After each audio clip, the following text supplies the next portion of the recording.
Bienvenue sur PMTV News. Ici vous aurez toutes les informations sur l'actualité d'Afrique.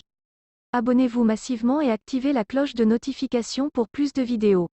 Les criminels qui ont mené une opération meurtrière contre les paisibles populations de cette commune doivent payer leurs crimes. Les forces armées maliennes sont bien décidées à les rechercher et les livrer à la justice. Une patrouille des FAMA en opération dans le secteur de Bankas depuis quelque temps. Les groupes terroristes intensifient des attaques à divers endroits du territoire. La stratégie est claire. Montrer que la montée en puissance de l'armée ne les empêche pas de mener leurs actions meurtrières. Ils utilisent le mode d'action de la lâcheté.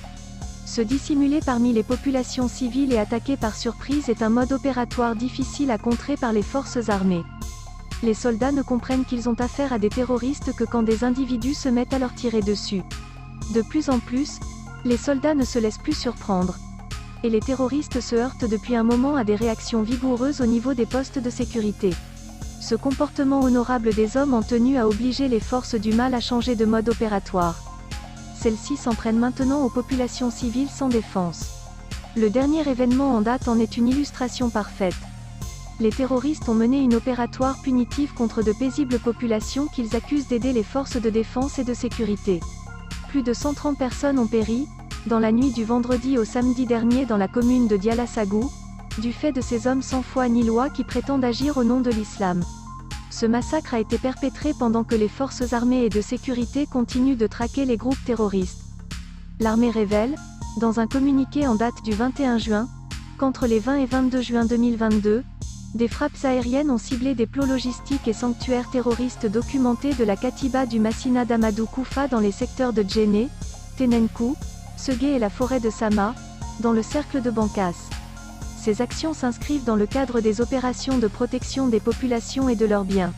Selon la même source, les frappes sont consécutives à des efforts de recherche et de précision des renseignements sur les auteurs des attaques terroristes contre les populations civiles dans le cercle de Bankas le 18 juin dernier et sous le leadership de la Katiba du Massina.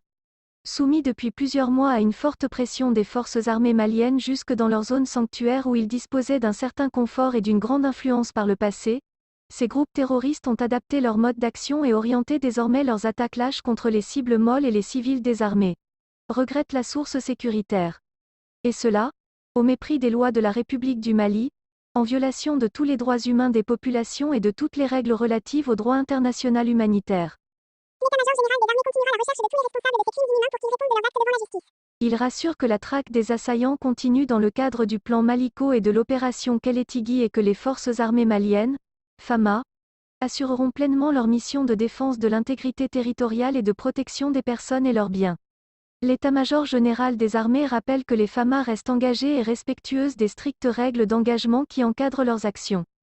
Il est donc évident que l'armée est bien décidée à mener la traque contre les criminels qui se donnent le droit d'assassiner leurs prochains, prétendument au nom d'une religion dont ils maîtrisent mal les préceptes.